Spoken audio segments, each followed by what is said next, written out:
ময়মনসিংহের মুক্তাগাছা উপজেলার ঘোগা ইউনিয়নের ৯ নম্বর ওয়ার্ডের টানা ৩ বারের মেম্বার লুৎফর রহমান বিএনপি রাজনীতি করায় ২০১০ সালে একই ওয়ার্ড আওয়ামী লীগের সভাপতি আবু বক্কর সিদ্দিক দুলাল তার একটি হাত কেটে নেন বলে অভিযোগ আছে।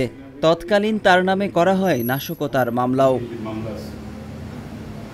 কিন্তু সম্প্রতি আবার অভিযোগ উঠেছে, রাজনৈতিক পট পরিবর্তনের পর উপজেলা বিএনপির সিনিয়র যুগ্ম আহ্বায়ক কামরুজ্জামান লেবুর আক্রোশের শিকার হয়ে বিএনপি নেতার করা মামলায় আসামি হন লুৎফর।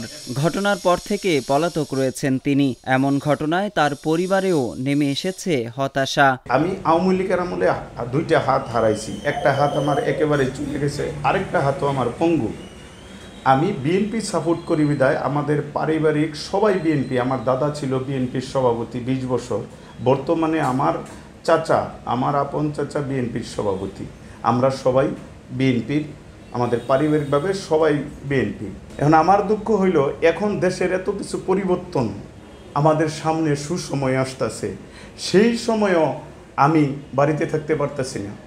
আমার নামে আবার আমাকে আওয়ামী লীগ বানিয়ে আমার নামে মামলা দেওয়া হইল। বিএনপি কইরা আওয়ামী লীগের সময় মামলা খাইছে, এখন বিএনপি করার পরে যদি বিএনপি এখন হয়তো আগামীতে ক্ষমতা আসার সম্ভাবনা আছে, এখন যদি বিএনপি আবার বিএনপি তারা মামলা করে, তো এটা একটা দুঃখজনক। বিএনপি সরকার আসলে সময় তার হাত কাটছে, এখন আবার বিএনপির মামলাও আছে। বিএনপির মামলা থেকে আবার আওয়ামী লীগ হয়েছে, তখন আবার আওয়ামী লীগের মামলা করছে।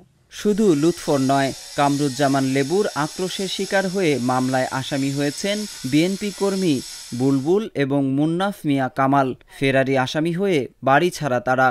22 সালে ইউনিয়ন পরিষদ নির্বাচন হয়, আমি তার ফেভারে বা তার পক্ষে ইউনিয়ন পরিষদ নির্বাচন করি নাই বিদায় রাগ বা জিতের বশবর্তী হয়ে উনি আমার অনেক ক্ষতি করার চেষ্টা করতেছে। আমি একজন মামলার আসামি, পলাতক হিসেবে আছি। আমার পরিবার, আমার গোষ্ঠী যা আছে সকলেই আমরা বিএনপি করি। আমি নিজে একজন বিএনপি সদস্য। নাশকতার মামলায় বিএনপির 3 জনকে আসামি করা দুঃখজনক বলছেন সিনিয়র নেতারা। আর কামরুজ্জামান লেবুর দাবি, তারা বিএনপি নয় বরং আওয়ামী লীগের রাজনীতির সঙ্গে জড়িত। যুবলীগের সাথে একবার ছবি সহ সবই আছে। যুবলীগের সাথে এলাকায় মহড়া নানা নিয়ে আছে। যে জাকারিয়া হারুন যেটা বলছে, এটা তো বানোয়াট।